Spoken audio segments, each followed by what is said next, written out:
The seller of today's performance car is one of the most influential names in Australia's automotive landscape, and certainly the biggest to appear on this podcast.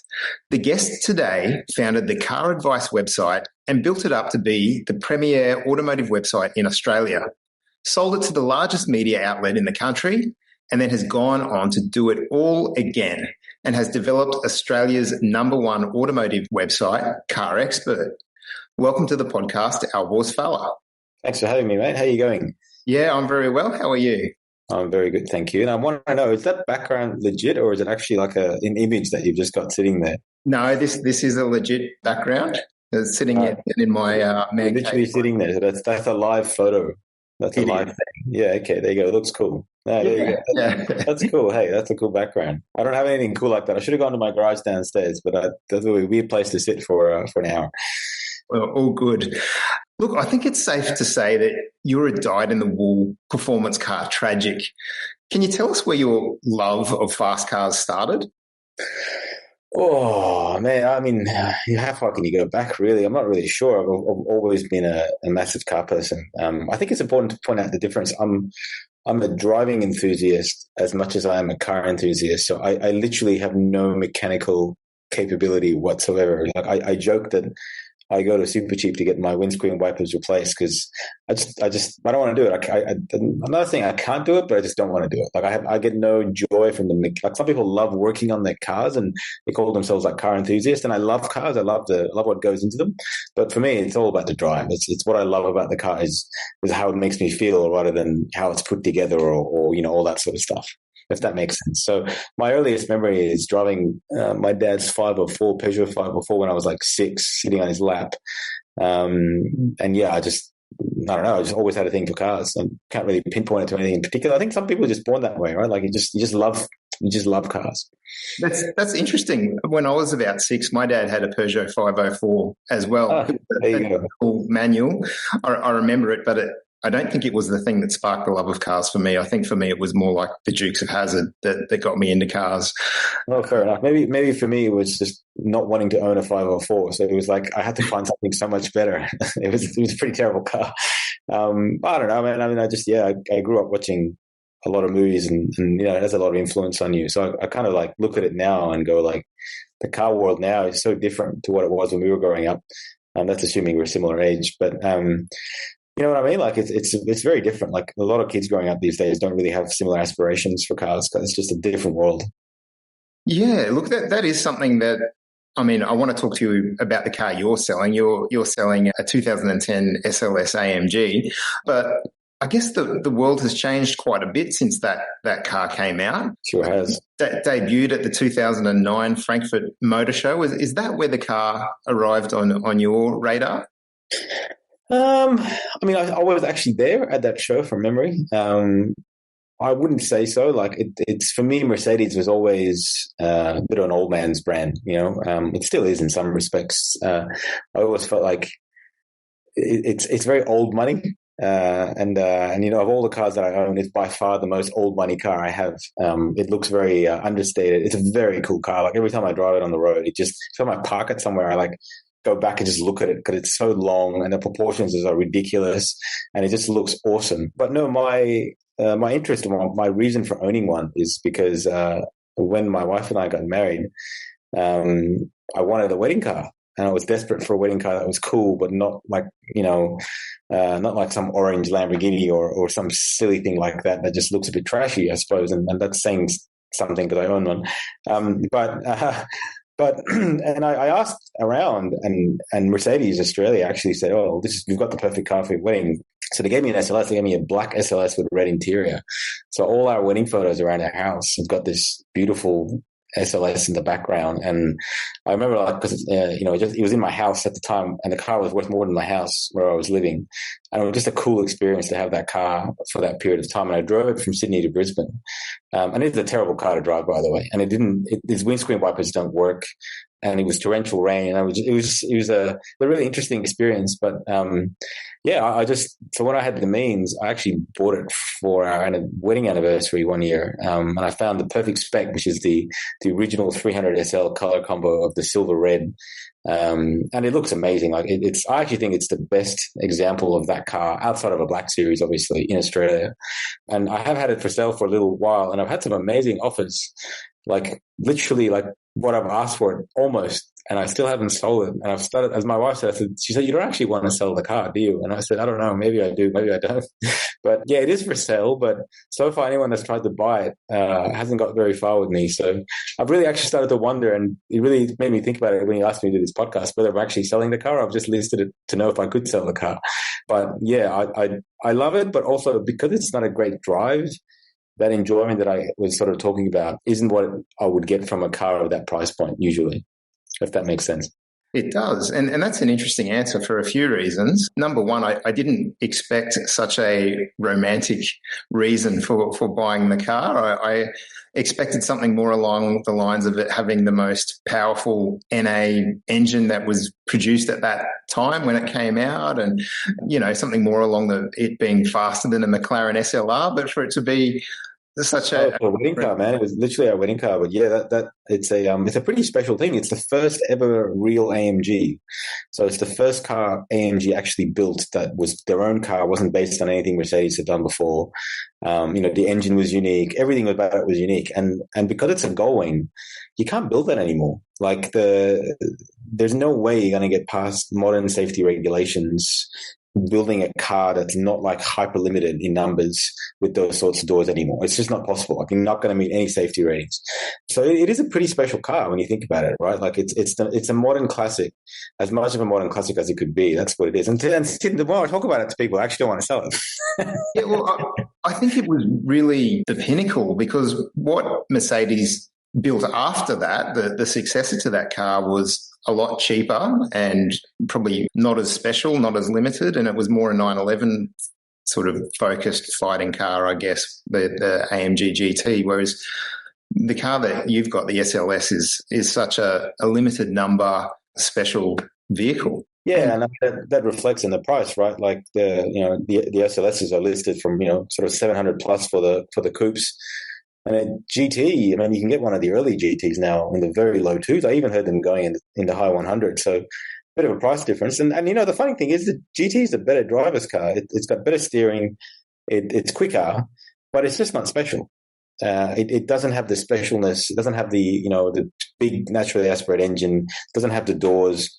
It doesn't look as good, in my opinion. It's a totally different car. And they moved away from the SLS because the production cost of the doors and everything was so much more expensive than just doing a traditional car like the GT. And that's why if you actually go on car sales or somewhere else and look at the SLSs, the convertibles are now like half the price of the coupes. And when they came out, the convertibles were more expensive. I don't know how Mercedes managed to work that one out, but the convertibles were more expensive than the Gullwing. And when I bought mine, they were still more expensive than the coupe.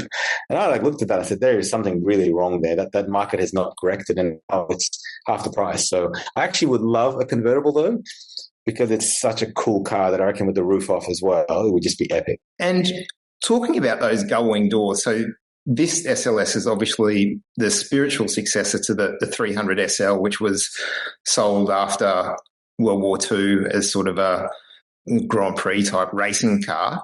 What are those doors like to live with in real life? Because they're manually operated when you pull them down, but then they sort of got some assistance when you open them. Yeah, so it's like a hydraulic thing on it that sort of holds it up, and it goes up by itself if you just give it a little bit of a nudge. They're actually genuinely the most useful door I've ever come across, because they need roughly about 15 centimeters from the edge of the car to open, and they only go up, like, I think it's less than 1.8 meters. So it's actually below me when it's open, which means that you can actually open them in places where you couldn't open a normal car door. You park in a tight car spot in a normal car and you try and open the door with 15 centimeters, you're not going to be able to get out, right? The doors are quite thick.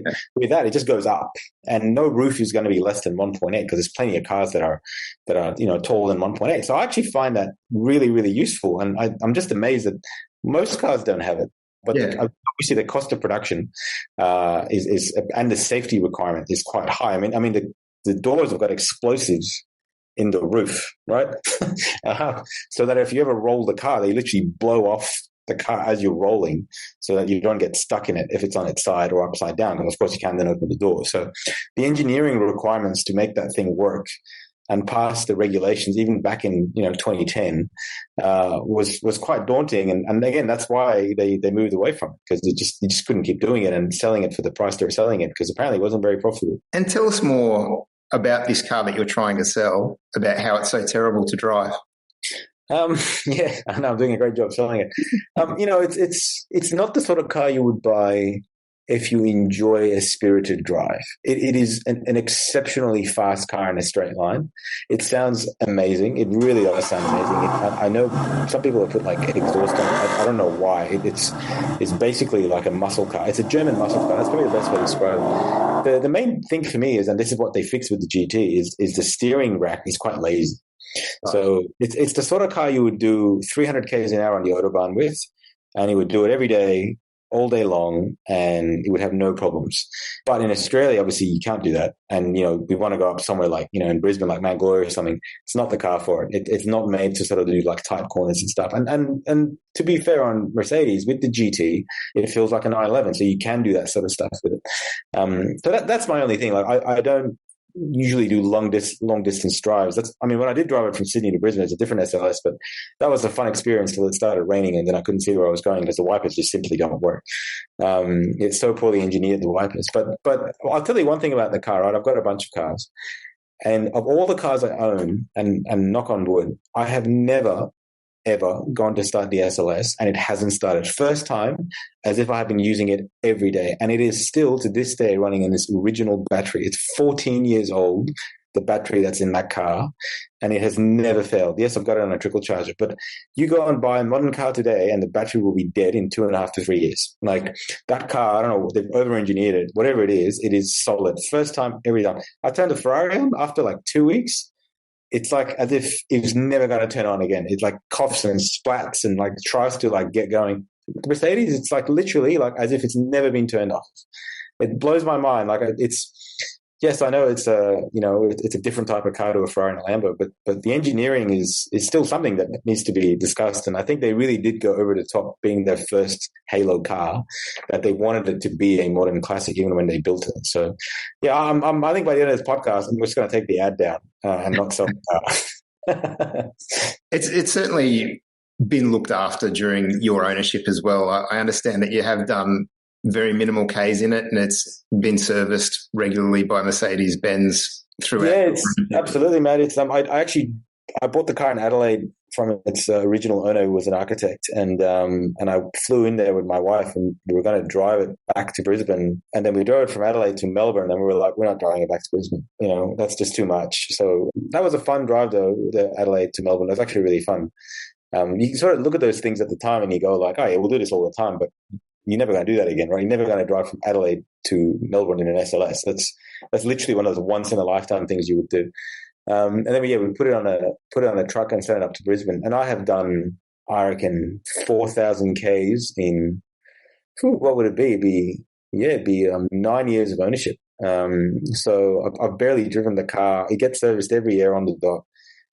And I sort of just take it out to sort of like special events, and Mercedes usually asks for it when there's like an event in one of their dealerships. They get it to come back because it's in exactly the right color spec that you would want it. So it always goes to Mercedes events and sits there because it genuinely, there is not a blemish on it. And I've got it wrapped, and yeah, it's a great car, man. Like I took it to get coffee about a month ago, and I just parked it and I opened the door to get in and get coffee, and like the way people looked at it, it's like I've never seen it before because they're so rare. Like you ask yourself, when was the last time you saw an SLS, especially the coupe? It's so rare, and it got to the point where like I had to take it to a fuel station, and the guy said to me, "So who did the door work on your SLK?" And I was like, "It's not an SLK." Oh gosh. He's like, "Really?" I was like, "Yeah, it's an SLS." He's like, "That's a factory?" I'm like, "Yeah, that's a factory car. I'd never even heard of one." It's quite funny, almost insulting to call it an SLK, but it was quite funny.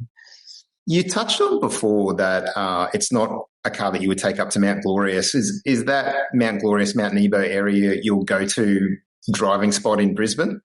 Well, if the police is asking, I've never been there, but otherwise, yes, hypothetically, I do tend to frequent quite a lot up there, yeah.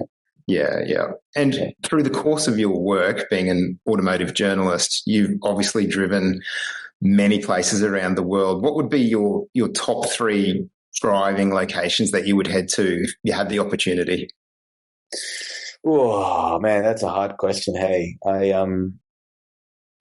I went to this. This is so far out of the way that it's irrelevant to anyone listening. But I went to this event in Macedonia, in this island where Novak Djokovic at the time was getting married. It was the most ridiculous thing, and I think it was in a Jag event, and we drove up this mountain to this resort, and it was like probably an hour and 30 minutes of just the craziest, windiest roads I have ever driven, with sheep and cattle and just stuff everywhere. It was like a Group B rally movie without police and anything. So that was epic. And then I think the second one would have to be in the Canary Islands, driving a 911 up to the volcano.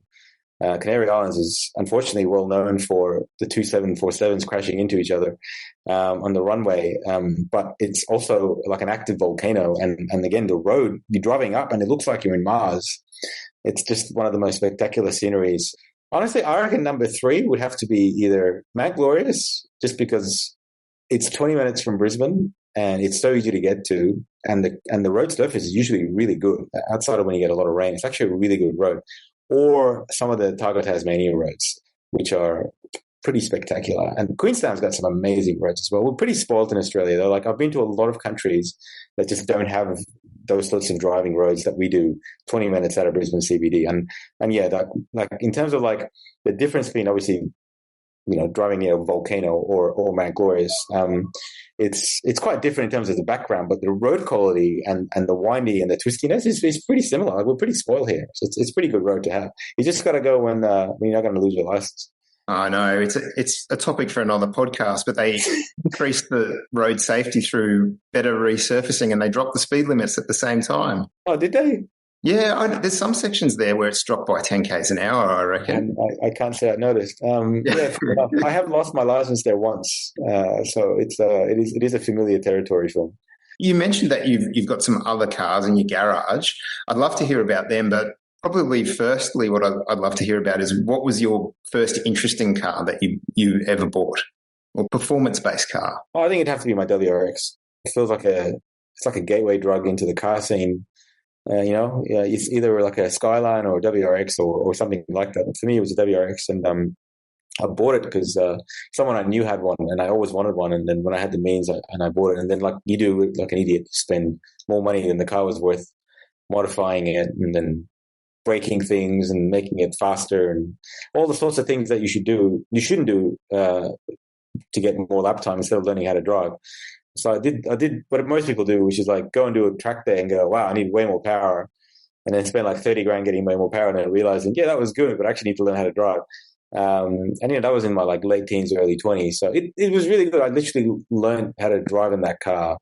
I did so many track days in it. I did so many mountain runs in it, so many near-death experiences in it. Think about it. It's crazy that I'm actually here. I did love that car. I really did. And it's actually the only car I ever liked that I sold, because my wife made me sell it because I hadn't driven it in so long. And it gave me so much PTSD selling it. I've never sold a car since. So I literally haven't. I have not sold a car that I like since. The only cars I've sold have been like family SUVs. Yeah, look, and I'm not sure you're doing a great job of selling the SLS either. As I said, I genuinely, about 2 months ago, I had a guy who came to my house, who looked at it, who drove it, who gave me within 30 Ks of what I was asking for. And I still said, no, I want the exact same price. And no one's going to get that price that they listed, right? It was just a silly thing to say. I just realized maybe I don't want to sell it. But I always said to myself, if someone actually gives me what I listed it for, then I'll think about it. Other than that, it's so rare. I have not seen another SLS, I should say, in that color combo with the carbon, with that many Ks for sale. I know there's about 4 of them, I think, in Australia, but none of them have come up for sale. There's many of the other ones that come up for sale in other colors, and that's fine. Like, obviously, some people don't like the silver-red combination, but in terms of a collector's car, that's the only car you'd buy, 300 SL, I should say. Yeah, that's the one most reminiscent of that, and the classic color scheme. Yeah, I've literally, I don't know where it is. I was looking for it before. I've literally got an SLS book somewhere behind me, and on the photo, This is the book that was from factory at Mercedes. It's my car. It's the silver with the doors open with the red. And it's like, this is what Mercedes intended the car to look like. And all the photography, and if you look at it, I remember actually in the Valley when I was, very broke, when the SLS first came out, they used to have this ad that used to be out in Fortitude Valley and around CBD, and it had the SLS with doors open. Again, it was silver red, and the ad said SLS OMG, right? And it was just such a cool ad. I just remember it as such a cool ad.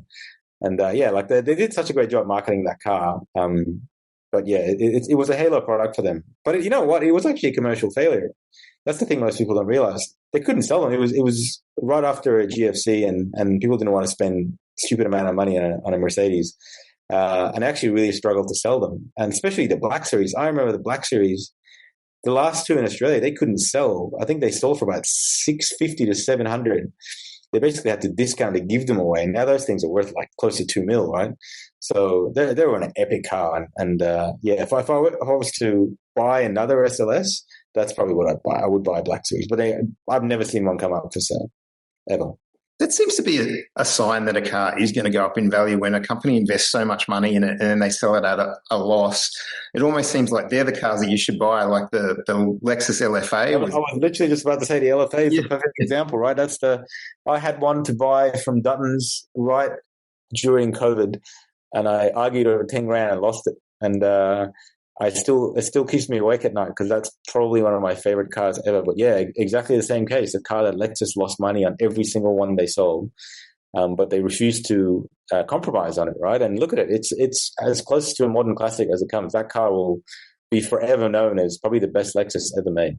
Would you put the newer generation Honda NSX into that category? No, okay. That was a pile of crap. I've driven it extensively, and I drove the LFA a lot. At a track and also on the road, and it is not very quick. Like it's 4.4 to 100. But it's one of the most sweetest cars I've ever driven. Like the sound, the steering, just the feel from it. It's like a speciality in many respects. But it actually sounds better. It really does. It actually sounds better. And that's a factory stock Yamaha engine with a Yamaha exhaust, and it's just unbelievable. It is unbelievable. If you ever get one that's someone selling one of those, please let me know. Yeah, I will. I promise. So the WRX you had, was that a GC8 WRX? No, it was the Pig Eye. I think it was a 2004 model.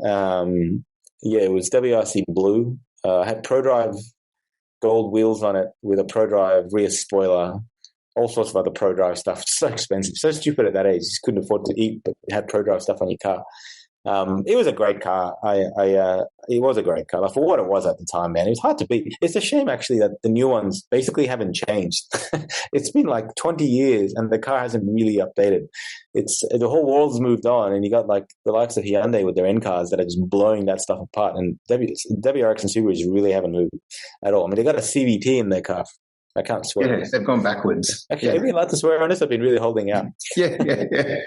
And so from the WRX, you've not sold any of the future cars you bought. What have you gone on to buy since then? So the next car I bought was my Aston. It was one of those cars that it was one of the first manufacturers first exotic supercar manufacturers that gave me cars when I was starting out at my last business when I was very early 20s.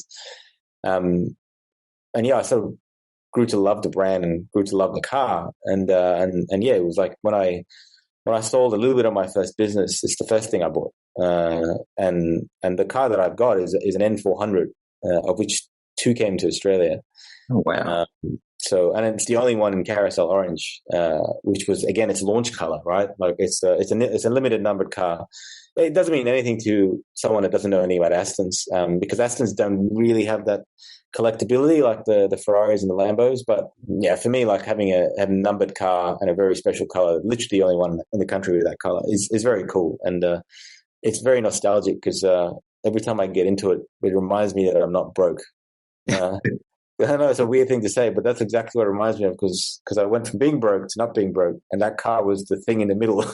And that's why that's a car I'll never sell. That'll be here when I die. So it's got my name on it for that reason. I guess one thing, again, you being in such a unique position, being an automotive journalist, so I'd just love to know, are you excited about the future of cars?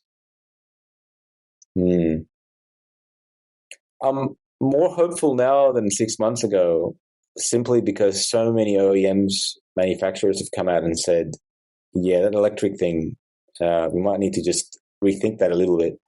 You had Mercedes come out last week and say, yeah, we're going to go back to the V8s.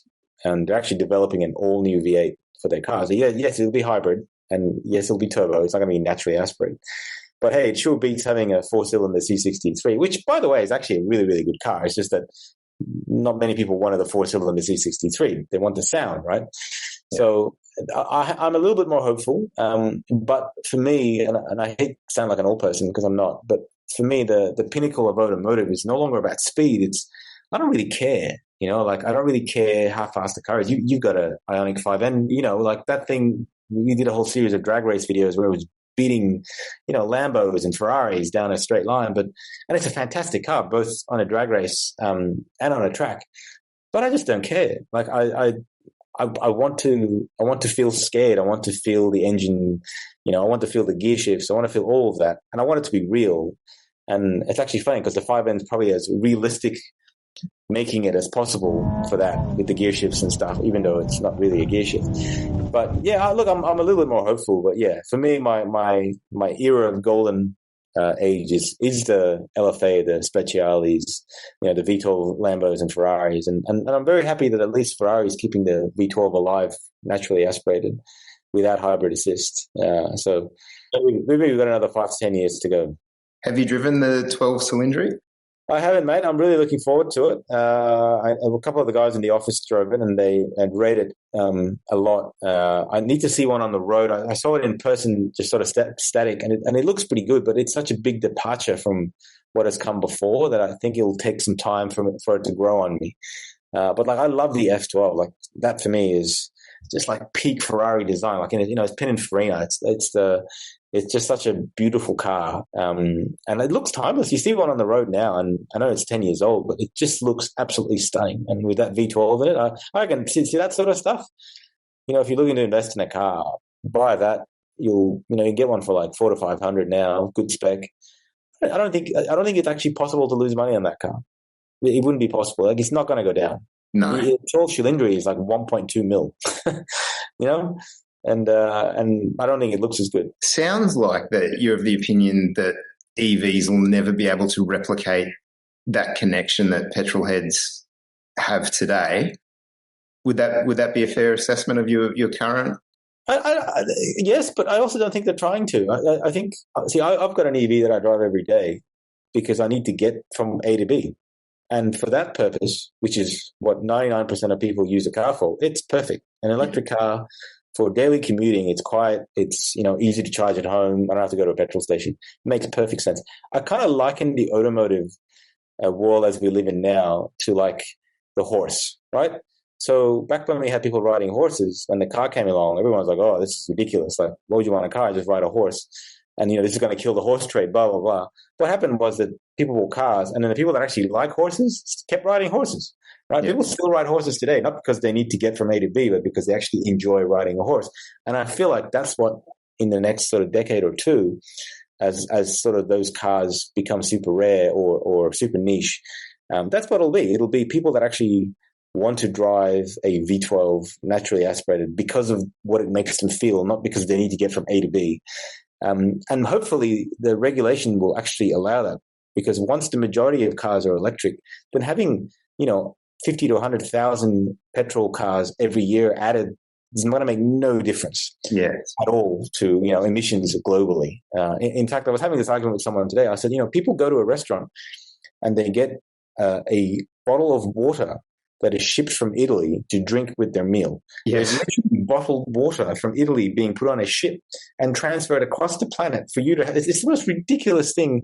And then you're telling me about what I should and shouldn't drive. It's like, hang on, let's ban imported water because it's everywhere. You can get water here, right? So there's a lot of other ways that we can reduce emissions. That doesn't take away from that. And I think hopefully once the EV uptake is quite high and automotive emissions are quite low, then the regulation and that sort of stuff for niche products would allow it to exist. Hopefully.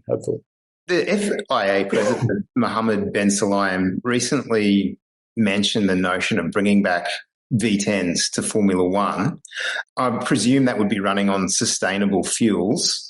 Do you see that as being a future for the ICE?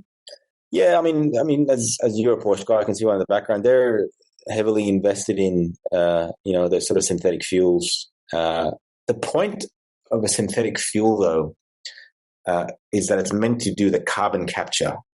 So the whole process of creating synthetic fuels, and they're meant to actually open this plant in Tasmania, which is very behind schedule. But the whole point is that they're meant to capture the carbon out of the atmosphere to offset what they're building with the synthetic fuels. They can build synthetic fuels. That's no problem. The carbon capture part, really hard. No one's really worked that out yet. A lot of companies are trying to work out how to get carbon out of the atmosphere. That part, I think they haven't worked out. It certainly makes sense, I suppose. But at the end of the day, like, we still have a lot of oil left. Yeah. And if the process of creating synthetic fuels creates more CO2 than just burning the fuel in the first place, it just doesn't make sense. And we got to stop living in this crazy world of using coal-powered power stations to charge EVs and then feel good. That doesn't make sense. We don't have nuclear power in Australia. We don't have, hydropower in Australia. If we did, then yes. I just got back from China last week. Went to this place called Chongqing, which if you ever want to Google like a futuristic city, it looks like something out of Cyberpunk. That's the thing on the hill, isn't it? It's on a It's crazy. And I bought one of those stupid Dyson headsets that have that air purifier in them because I was like, I'm going to go to China. I need like clean air. And I've been to China many times, but I just thought it'd be funny. And what was really funny is that the air quality in Chongqing was better than Brisbane. Wow.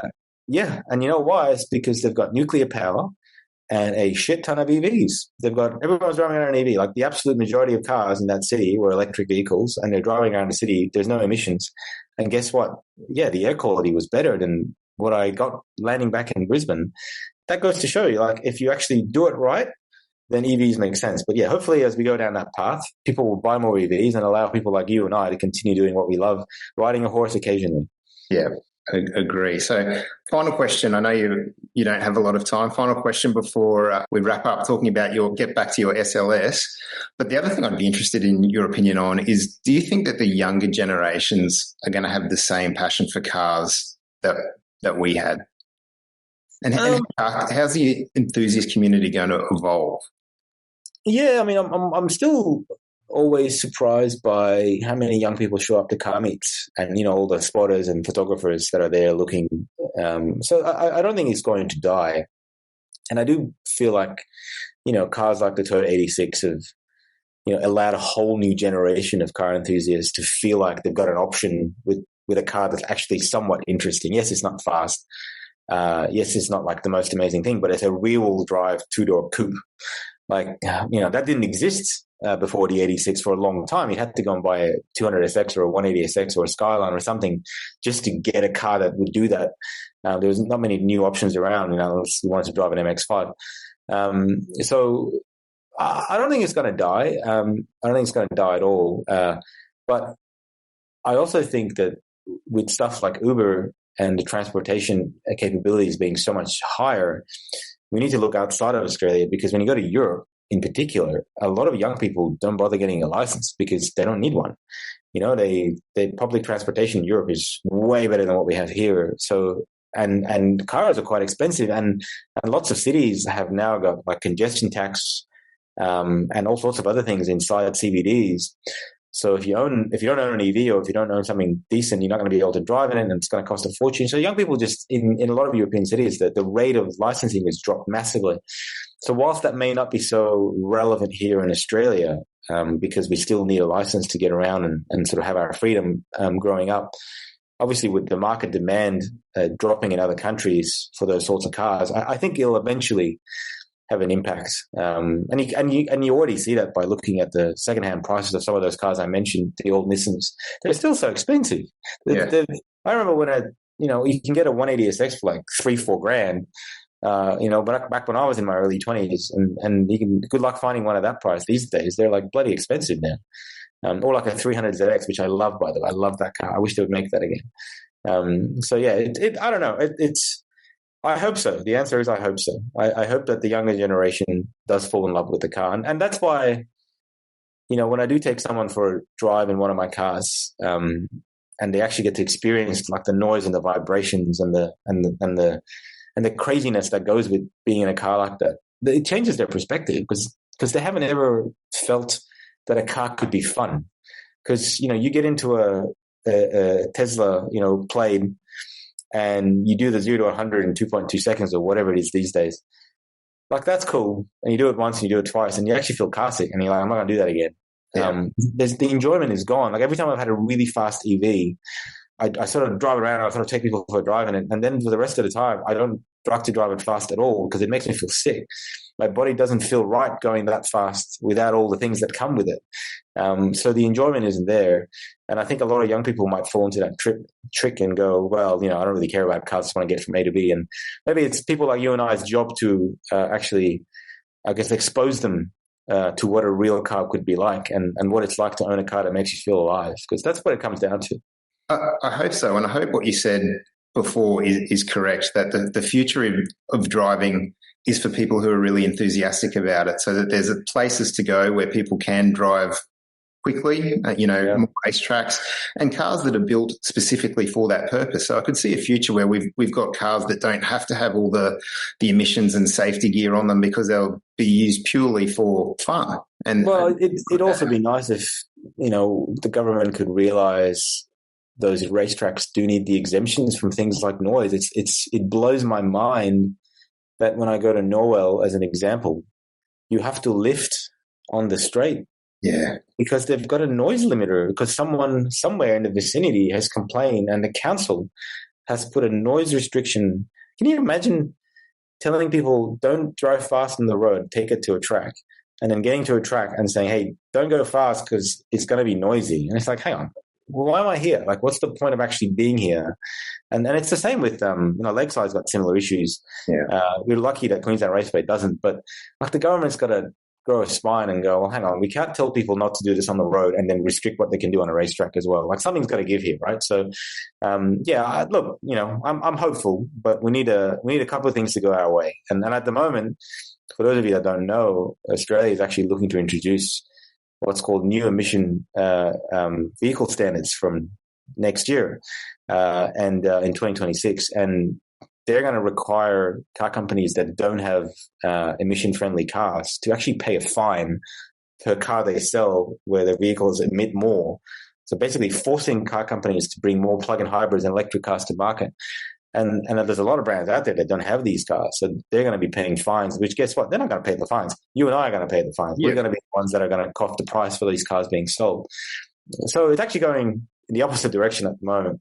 But I'm hopeful with some of the changes in the US and things like that car companies, and in Europe, car companies will come back. I'll say one thing before I go away, which is that the reason I think this will happen is because if we currently rush down the path we're going, which is fully towards EVs, which, by the way, as I said, for transportation is the best option.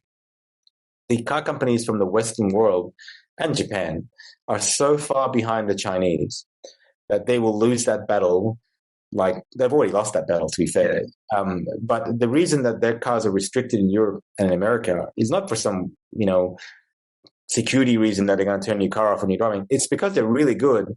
And they're about a third of the price of the American cars. And if they were to flood the market, companies like Ford, General Motors, they would be out of business.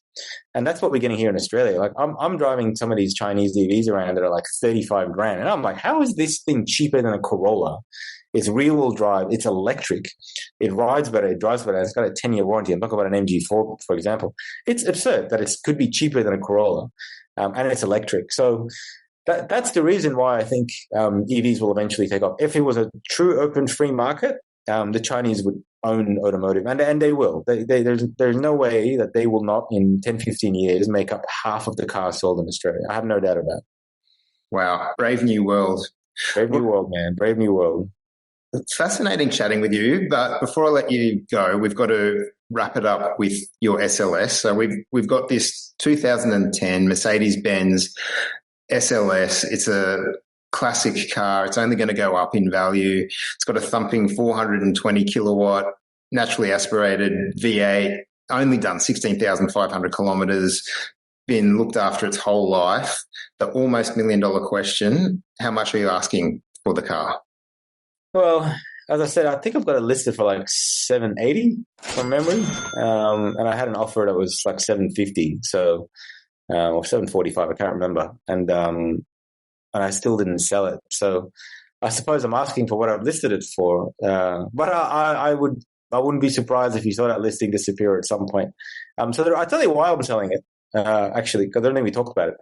And the reason I'm selling it is because I don't drive the car. And I feel bad for it, that it sits there and it gets driven like 100 kilometers a year. And I actually wanted to buy an 812, and I wanted to buy an 812 instead, even though it won't appreciate nearly as much, if at all. But I wanted to buy an 812 and I wanted to do the full Novitec exhaust on it, because that car, every time I hear it with that exhaust, just makes me like little tears come out of joy. So I was like, at least with that car, I'll drive it. And yes, it's not a good investment. And yes, it's not a long-term collector's car like an SLS. But hey, man, life's short. And sometimes you actually want to buy things you're going to drive rather than things that appreciate in value. Yeah, it's the experience. And absolute final question, will you throw in the book if someone offers you the asking price? Yes, because I've got two. So Mercedes-Benz gave me two, and they were a gift from Mercedes Australia. And yes, I will give you one of them, along with an original cover. Alborz, it's been absolutely fascinating chatting with you. Thank you so much for your time. Thanks for having me, mate. See you next time. For the complete details on Alborz Mercedes-Benz SLS AMG, head to performancecarlounge.com.au.